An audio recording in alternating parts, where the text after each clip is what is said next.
Alléluia, alléluia. Oui, merci. Vous pouvez s'asseoir. Au nom de Jésus. Au nom de Jésus. Au nom de Jésus. Quelle que soit la porte était fermée, je crois que Dieu, alléluia, l'a ouvert en ce matin. Au nom de Jésus. Mes frères et sœurs, des fois, on est avancé en âge. On se pose la question. Mais j'ai 45 ans. Mais j'ai 50 ans. Je dépasse l'âge de la retraite. Mais comment parler d'un avenir meilleur? Des fois on se pose la question. Oh, j'ai 60 ans. J'ai 65 ans. Comment parler de la réalisation de ce projet que j'avais depuis 25 ans, depuis 20 ans? Des fois, en tant que l'homme,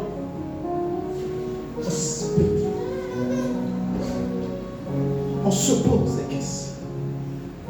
Mais je viens vous dire en ce matin, l'âge ne pose pas obstacle à la puissance de Dieu.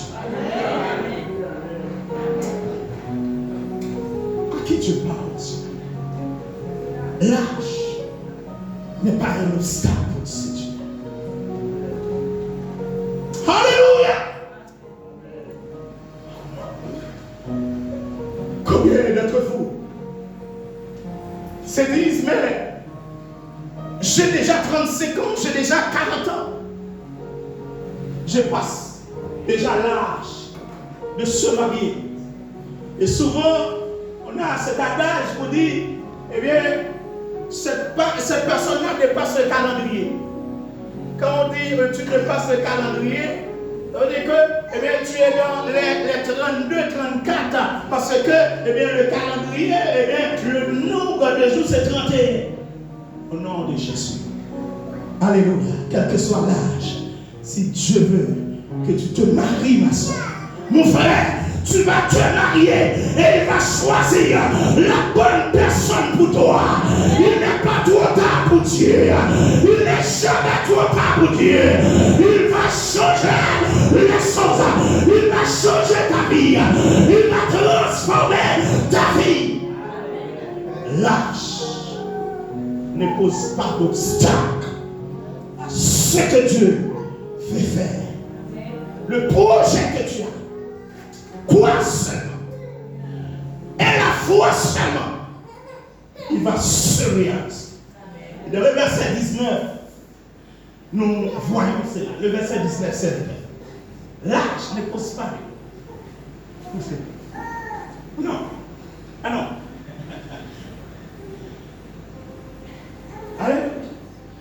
Il dit, et sans faiblir de la foi. On a tendance à faiblir dans la foi. Mais Abraham, et c'est pourquoi l'introduction, je vous ai dit, ayez la foi d'Abraham, qui espérait contre toute espérance.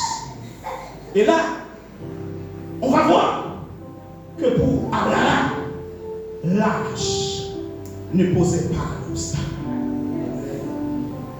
Il ne considéra pas une point que son corps était déjà usé. La vieillie. Et il ne considère pas la vieillesse. Non. Rien n'était possible. Qu'il avait près de 100 ans.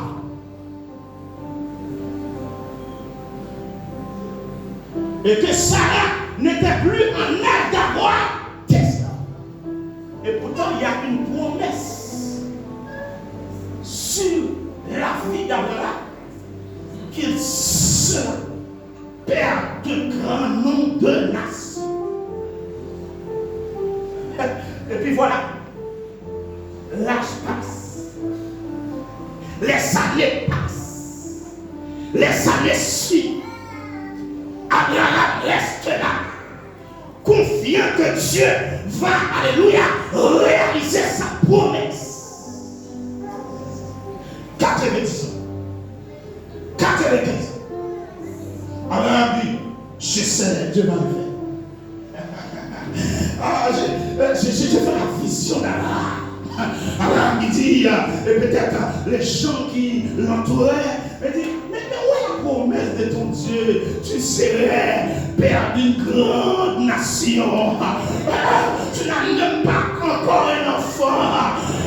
Comment cette promesse-là va se réaliser? Tu ne vois pas que tu as 95 ans? Tu es fou, mon frère. Tu es fou, alléluia. Tu es dans, alléluia, l'inconscient. Parce que à ton âge, tu ne devrais pas espérer encore.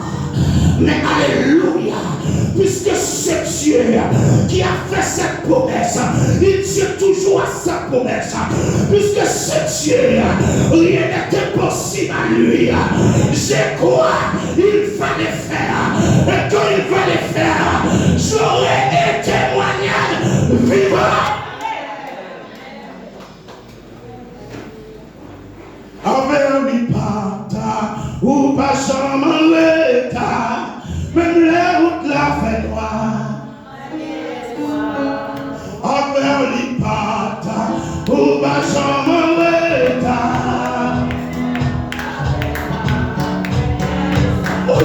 Avec lui pata, ou pas jamais l'état.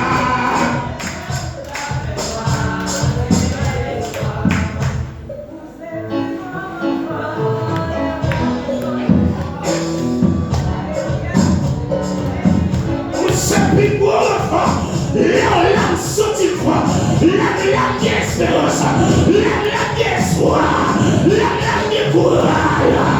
Alléluia. On va quitter tout ça.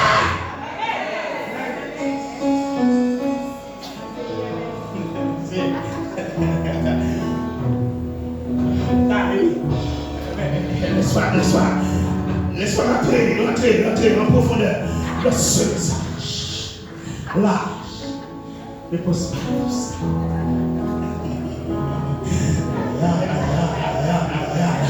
Oh, alléluia, quelle grâce, quelle faveur. Oh, alléluia, quel miracle, quel merveille que Dieu opère en ce matin. Oh, quelle force, quel espoir. Dieu plante ce matin dans ce cœur, dans l'esprit. Et l'esprit qui était désespéré, et qui était contre lui. Oh, quelle plante d'espoir, quelle plante d'espérance, quelle plante de force, quelle plante de puissance que Dieu a planté. Il a planté dans mon cœur. Il a planté dans mon cœur. Déclassez-la. Il a planté dans mon cœur. Il a planté dans mon cœur. Il a planté dans mon cœur. Il a planté. Il a planté.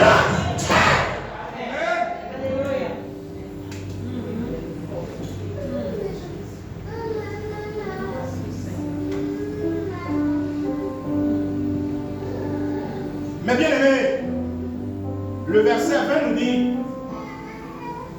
une chose, et c'est quelque chose à considérer. Le plus grand ennemi de la foi est le doute. Le verset 20. Le verset 20. Il ne douta point. Il ne douta point. Il ne faut pas être incrédule. Il faut croire en la promesse de Dieu. C'est Dieu qui dit, je serai avec vous. Dès aujourd'hui et jusqu'à la fin du monde. Dans les bons temps, Dieu sera là. Dans les mauvais temps, Dieu sera là. Quand tout le monde t'abandonne, Dieu sera là. Comme il a fait cette promesse à José, je marcherai devant toi. Et comme Moïse, eh bien, a si bien dit à Josué, l'Éternel marchera devant toi lui-même. C'est ce verset-là que Dieu me donne pendant cette période-là pour les cellules. À chaque fois que j'ai fait intervention dans une cellule, c'est ce verset-là. Et j'avais pas dans mon programme de lire, mais je vais lire, je vais encourager quelqu'un. Dieu ami, je vais vous partager ce verset. Deutéronome 31. Voilà. Je suis presque dans la conclusion. T'inquiète pas. Il marchera. Je n'ai pas besoin de chercher. Et s'il est faux, allez. Laissez-la, c'est bon. Je ne vais pas te donner trop de problèmes. Quelqu'un qui trouve Deutéronome 31. Je crois que c'est le verset 5.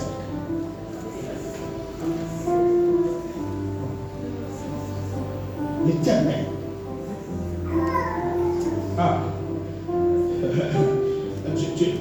Dieu m'a demandé de partager cette nourriture qu'il m'a confiée pour mon ministère. Ça veut dire que Dieu sent que j'ai un amour profond pour vous.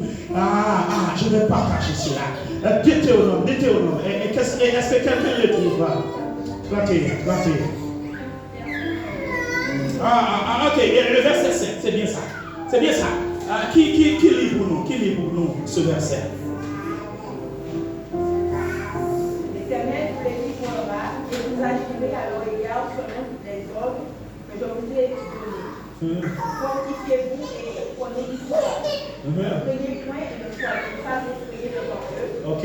Car l'Éternel ton Dieu marchera lui-même avec vous. Quel verset? Le verset 10. Ok, d'accord. Ok, le verset 10. 6. Ok, le verset 6. Ok, d'accord. On lit le verset 6, ma soeur. On relit le verset 6. Fortifiez-vous et ayez du courage. Ne craignez point et ne soyez point effrayés devant eux. Car l'Éternel ton Dieu marchera lui-même avec toi. Car l'Éternel ton Dieu marchera lui-même avec toi. Il ne va pas envoyer les anges. Il ne va pas envoyer, l'avocat, le médecin. Il ne va pas envoyer maman, papa, parce que ces gens-là sont limités. Il marchera lui-même. Lui-même.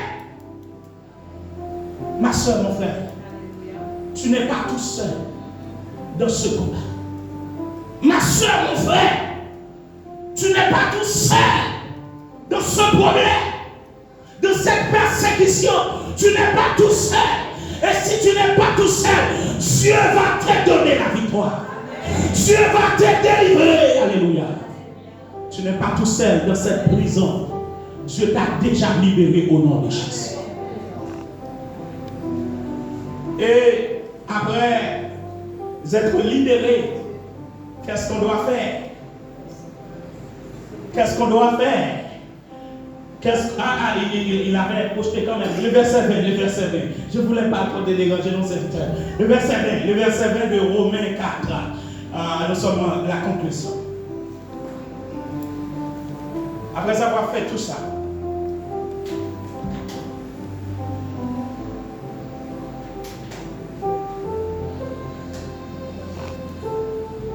mais il fut fortifié par la foi.